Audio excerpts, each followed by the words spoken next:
This classic of tomorrow gives you the feeling of the traditional open-top roadster with the modern comforts and technological improvements of today. Sure, to really get the most out of this vehicle, you're going to have to look after it well. Keep it garaged as often as possible and hold on to it for 30 or 40 years. If that's not too hard for you to do, you can have a sports car of today and a classic of tomorrow.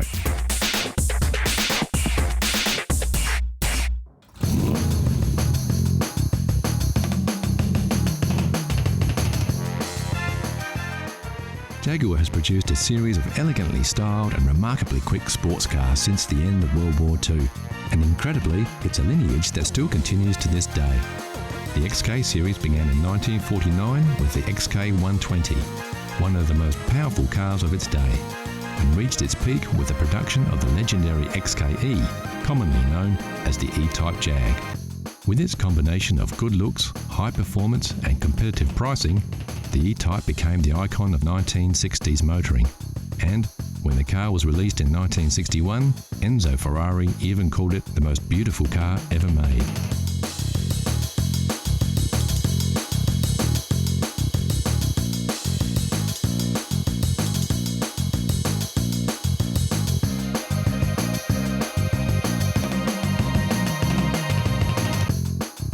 Take a closer look at the E-Type and you'll discover it's the heart and soul of another beast that makes this big car purr, and that's the XK150. Built between 1957 and 1961, just short of 10,000 XK150 Roadsters, fixed head and dropped head coupes were built and sold. It was distinctively different from its predecessor, the XK140, with its curved one-piece windscreen, wider grille and high wing line along the sides.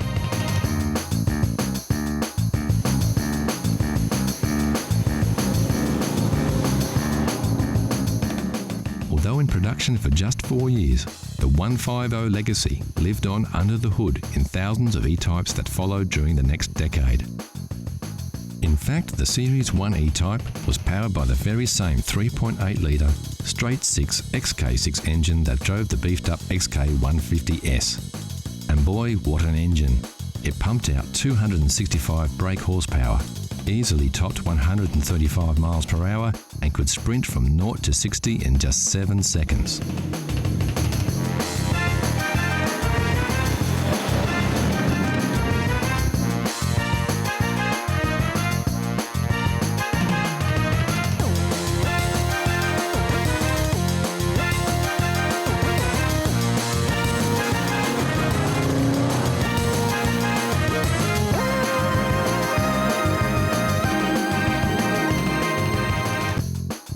When the 150 launched in 1957, standard equipment included a 3.4-litre twin cam, capable of over 130 miles per hour.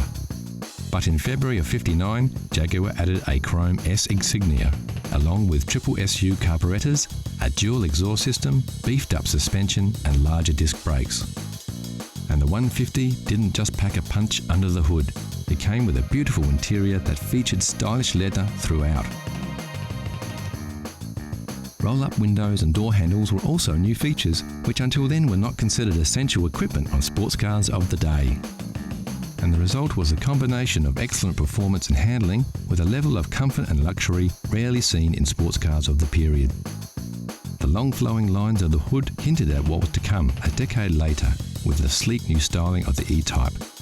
But its front end, unlike its successor, maintained a traditional look with classic round headlights, the vertical chrome grille, and of course the famous Jaguar badge. The tail end of this Jaguar is arguably even more beautiful than that of an E-Type, with its exceptional chrome detailing. And then there's those familiar twin chrome exhausts that remind us of the raw power hidden beneath this graceful exterior, and of the XK heritage.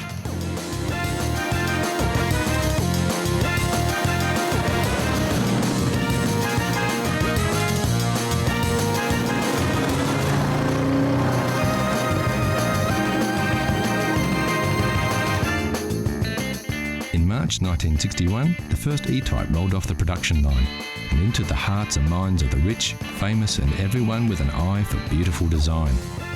And its predecessors, including the 150, were quickly forgotten.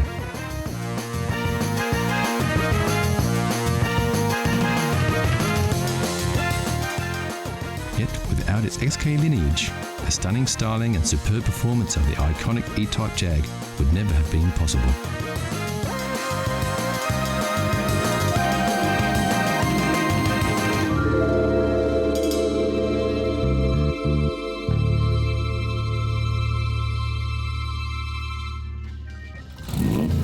So how well did you go with your first peek? How well do you know your chrome? Here's a quick update. Did you guess it right away, or are you still pondering? Take a look at these shots. We're showing you a little more of the car here, so you should be able to pick it. The answer is coming soon.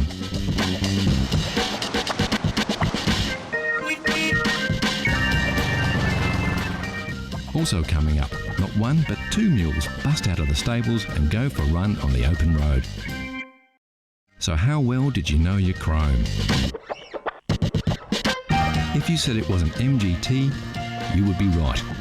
The MGT was a launchpad for MG, establishing the British mark as a manufacturer of quality, stylish sports cars, with the MGA, like the model we saw earlier, following in its footsteps.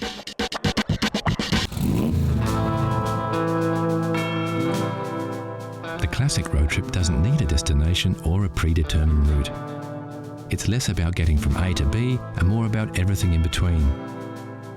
It's about the experience, the thrill of the open road, the awesome beauty of magnificent vistas, and above all, about horsepower. And when you want pure horsepower, you can't beat a pony. Yep, for classic all-American muscle, your ride doesn't get any better than a Mustang. Unless, of course, you're lucky enough to have two. Meet Bo and Belle, a pair of first-generation convertible Mustangs. The first saw the light of day back in 1966. These two beauts look as good now as they did on the day they rolled off the production lines almost 50 years ago. Sporting the now famous GT badge, both these Fords are equipped with the original GT equipment package. And yes, just in case you were wondering, that's where you fill this baby up. When it comes to gas caps, they really don't make them like they used to.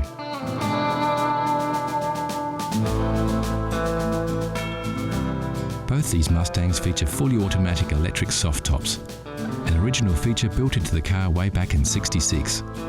So now that the sun's up, let's get those tops down and let Belle and Bo loose on the open road.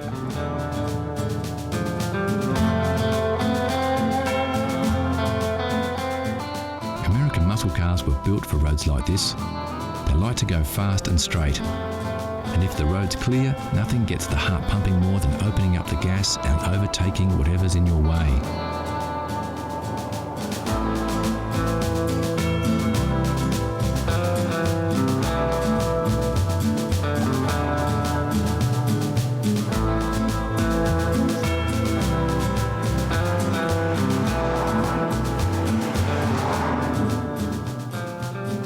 Generation Mustangs were produced between '64 and '66 and broke all kinds of records when they came out. Over 1.5 million pony cars hit the road in just 2 years, and with so many vehicles out there, tracking down parts is a breeze. It looks like this road trip has taken a quick detour off the beaten track, but as we can see with their short wheelbase and wide track, Belle and Bo look just as good on the dirt as they do on the hard stuff.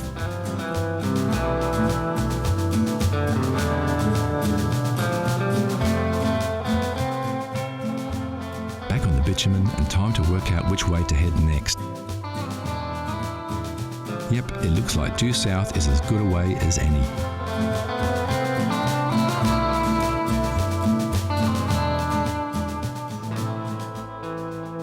These cars came fitted with many luxury features that are still considered optional extras on many modern cars.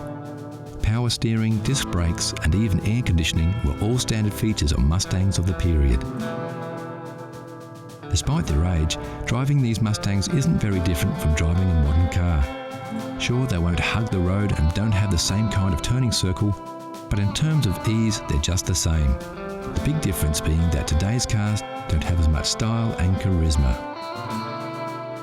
So let's pull over and take a closer look at these two beauties. Both cars have their original pony interiors with those embossed stallions that remind us of their majestic equestrian heritage. Bose seats are a classic two-tone, while Bell's upholstery is simple and clean. Both interiors are magnificent and their pristine condition belies their real age. Under the hood, these beauts look every bit as good as they do on the outside.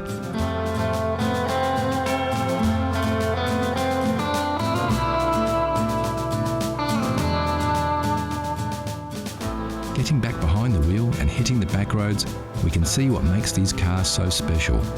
With their soft tops down, winding their way through spectacular scenery, it's possible to forget that we now live in the 21st century. They take us back to another era, and they do it in a way that only a Mustang can.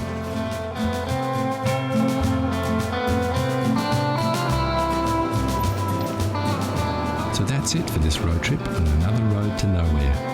And what better way to bid farewell to Bo and Bell than to watch these two ponies ride off into the distance to who knows where.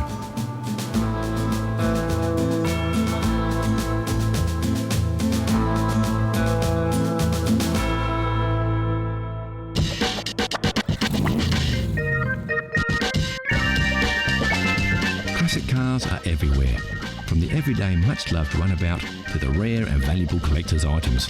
One thing we all agree, there's nothing cooler than a classic. Like this Lamborghini Miura, once owned by international model Twiggy and still oozing 1960s style. Or this E-Type Jaguar, recently voted the world's most beautiful car.